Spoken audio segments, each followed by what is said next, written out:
Hello everyone. So आज चाहिँ म मुक्बाङ भिडियो बनाउन गइरहेको छु अनि मैले चाहिँ त्यसको लागि दुईटा टुपियम ल्याएँ अनि एउटा चीज बल अनि टक्कसँग कागती हालेँ माथिबाट हल्का पिरो कम होस् भनेर अनि त्यसलाई अहिले मोल्दै छु अनि चीज बल राख्न गइरहेको छु। ल टक्कसँग चीज बल राखेँ, अब स्टार्ट गरौँ है त। अनि खाँदै थिएँ हैन, अनि पानी पर्ला जस्तो पनि भइरहेको थियो, गाडाङ गुडुङ गर्दै थियो। अनि अर्को इन्ट्रेस्टिङ पार्ट चाहिँ के छ भन्दाखेरि हैन, म यो भिडियो बनाउँदै गर्दाखेरि यति साह्रो चट्याङ हान्नु कि म के भन्नु, कस्तो यत्रो ठुलो आवाज सुनेको थियो नि। अनि तर्सेँ क्या, म खाँदैछु हैन। अनि अब डर त लाग्छ अभियसली। एक्कासी अब एकैचोटि अब शान्त भएको, अब कोही पनि थिएन नि त घरमा, मैले थिएँ। अनि त्यहाँदेखि अनि शान्त भएपछि अनि अब एक्कासी ढङ्ग गरेपछि कस्तो सातो जान्दैन त मान्छेको। अनि त्यस्तै भएको थियो क्या, मलाई कस्तो डर लागेन एकछिन त। अनि म त के गर्नु भएर पनि आई कन्टिन्यू इटिङ हैन। अनि सो द्याट्स अल गाइज। अब यति नै हो, अब मलाई के भन्नु थाहा छैन, अब हेर्नु ल।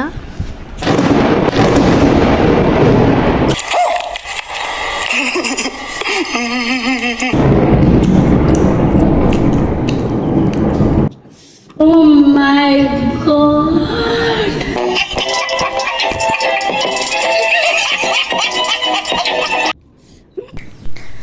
खाँदै थिएँ र पनि पिरो भइरहेको थियो, त्यत्रो कागती हाल्दा नि खै के भएर पिरो भएको।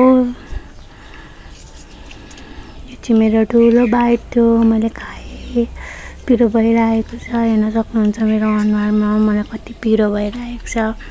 पानी खाँदै फेरि खाँदै, फेरि टुपियम खायो, फेरि चिजबल खायो, फेरि चिजबल खायो, अनि फेरि एकछिनमा पानी खायो अनि पिरो भयो गरौ।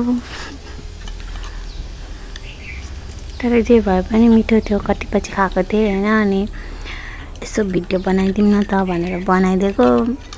अब आई डोन्ट नो हैन हाउ इट टर्न आउट, अब कस्तो मलाई आउँदैन पनि त्यति, अब किनभने म भर्खर न्यू हो हैन। अब यति नै हो।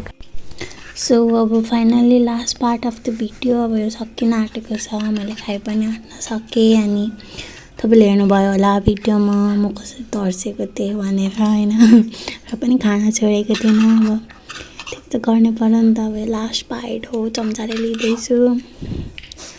अनि फेरि चिज बल्स लेफ्ट छ, अब त्यो पनि खान्छु हैन। अनि त्यति नै हो। पिरो भइरहेको थियो, कागती त्यत्रो हालेको थियो र पनि पिरो भइरहेको थियो, अमिलो नै भइरहेको थियो। अब यति हो गाइस। अनि यो चाहिँ मैले खाइसकेँ भनेर देखाएको। अब पिरो भयो, पानी खान्छु हैन। अनि thank you for watching, bye by.